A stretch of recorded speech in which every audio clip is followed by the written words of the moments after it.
excuse me, but I'm really tired. I'm struggling to sleep, so I thought I'd just come down here and make a video. Probably a very bad idea. I should learn meditation, really, but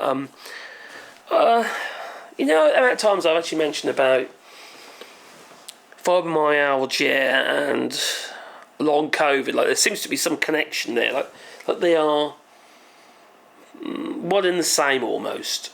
Well, it looks like it is quite a possibility that it is. This article here, well, actually this study, is showing some very close, a very close relationship between the two. God, I'm so tired, but it's so crazy, so tired, but I can't sleep. So there, I try to make a video, and my eyes are all tired. And anyway, you know, if you've got fibromyalgia, you know what it's like. Well, yeah, people don't like, but anyway. So, new research reveals how specific genetic variants and chronic conditions like chronic pain, and depression and fibromyalgia increase the risk of long COVID, offering insights into potential treatments. Now, I'm sorry, but when I say it like that, potential risks of long COVID, increase the risk of long COVID, I think it's the other way around. I think COVID is potentially giving people fibromyalgia because fibromyalgia is triggered. It's triggered by a shock to the system, and COVID does just that. To your central nervous system. Is it me, or does this feel a little bit silly? Why are they saying that it's increase the risk of long COVID? I don't think that's long COVID. I think that's my feeling anyway. I think it's potentially the other way around. So anyway, in a recent research paper, they conducted the largest meta-analysis of genome-wide association studies comprising, of 174,000 participants from ethnically, different races and creeds. I can't say that in a minute. My voice is going already. And diverse backgrounds. Yeah, so it's not just women this time. It's everybody. Latinx, African American cohorts, African, European, etc., etc., etc. To identify genetic loci or phenotypic traits, demonstrating an increased risk of long COVID, or was it fibromyalgia, if you know how I feel about this. Study findings revealed that, I'm not an expert, so really I should really just go along with what they're saying, really.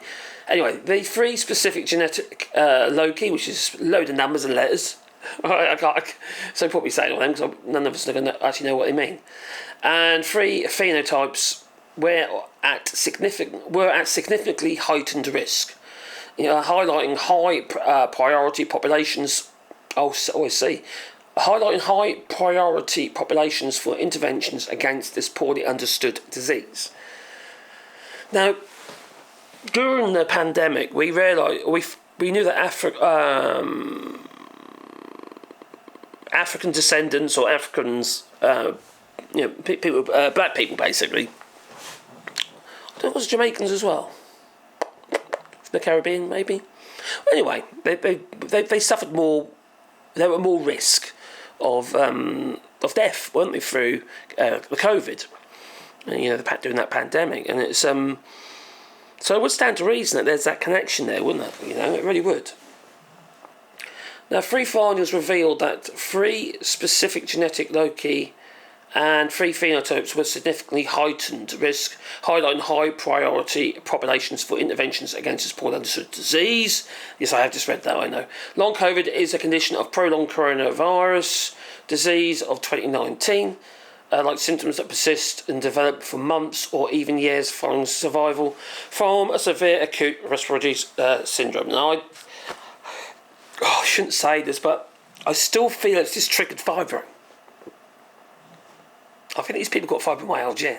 Don't forget, fibromyalgia hasn't got a clear cut, nor has long COVID. There's no clear cut say, oh yeah, you've got that. It's just saying, oh, you've had, we had COVID, so it might be long COVID. It's a bit like that, Instead of saying, oh, you've had COVID, maybe it's fibromyalgia. I think there's a close possibility that fibromyalgia and long COVID are two in the same thing. The symptoms are very similar, if not the same.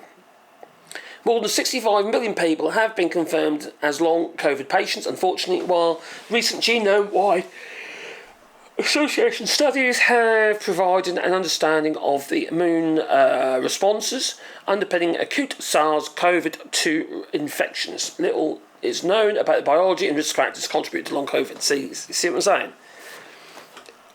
I might be wrong. I'm not saying I'm right on this. I'm not an expert. I'm not a scientist. I'm a woodworker. I just find it interesting, and I was just putting out a point of view, really. So, what they have found is that certain genome types are more at risk. Now, during the COVID, I don't know if you remember, some doctors now were advocating you take a lot of was it vitamin B, was it? Or vitamin D, because there's a lack of vitamin D, might be over the winter period and that as well, and it's one of them things that we should really take in the winter anyway. The immune system goes down. But people with dark skin, their skin is dark for a reason, because obviously, obviously born in I don't know, United Kingdom, or wherever, in Europe, and that's neither here or there. But their heritage would be from hot countries with lots of sun and what have you, and black people find it harder to absorb this fact. This is how it is. Vitamin D than someone with fair skin. That's why we burn easy. That's if we go to obviously African places like that, we're going to look at a right old state in no time at all. And I know for a fact, 'cause my son-in-law is Nigerian, and I know that he feels the cold in the UK. He's been there for quite a while now, only 10 years now, but he likes the heating up high and stuff like that. You go in there and you're sweating, and so he's more at risk. Same with my little granddaughters. My daughter's white, and Ken's black, and my little granddaughters are sort of in between. With the little afros, sweet lovely little things they are. And so I just put it out there really that there's a possibility that, and what they're saying here is they're confirming the fact that depending on where you're from around the world, there's a possibility that you're going to be of a heightened risk of long COVID, or is it fibromyalgia? So an estimated 10 to 80% of the COVID survivors suffer from the condition of long COVID. 10 to 80%. How do you do at 10 to 80%? I don't understand how it works. Are they saying that because not everyone's come forward with it as COVID, or maybe some people's symptoms are not that bad? So there's more than 65 million people that have been confirmed as long COVID patients. Unfortunately, while recent genome-wide association studies have been provided, an understanding of the immune responses underpinning acute SARS-CoV-2 infections is little known, and biology and risk factors are also little known. Long COVID is a multi-organ condition. If it's affecting your immune system and your nervous system throughout your body, it can affect anywhere in your body. Everything in your body is triggered by signals and responses from the vagus nerve through to all those. We're an organic electrical machine, aren't we?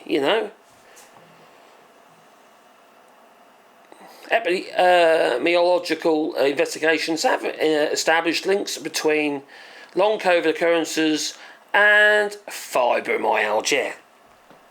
They've found the link between them, probably because they're the same thing. And also a varying association strengths. But if you know fibromyalgia, if you're a fibromyalgia sufferer, you probably know that it's quite hard to pinpoint. For me, my main problems I have are brain fog, my eyesight, tiredness because I don't get my sleeping habits are terrible now because I just can't get to sleep. Pain in my arms, my legs, back, but that might not be fibromyalgia, that might be just back pain. Pretty much throughout my body, and the brain fog is the thing that really gets me, because it's one thing I just can't think the words sometimes, you know. I know what I need to say, but it just doesn't want to come out. It's really weird. Yeah, I'll get that a lot. So they've found there's these identifying genetic predispositions of heightened risk and association between both long COVID and fibromyalgia. Yeah, I got to the point. But yeah, there's a lot more detail in that particular article, but it's all like numbers and letters and stuff like that. No one's going to understand that. I know I don't. So I think we're getting closer to understand that we know there's a connection now between fibromyalgia and long COVID, but it's how close is that connection? Is long COVID actually fibromyalgia, just another way of triggering it? Or is it actually a different thing with some common traits? I'm sure we'll find that one out in time, but it'll take time.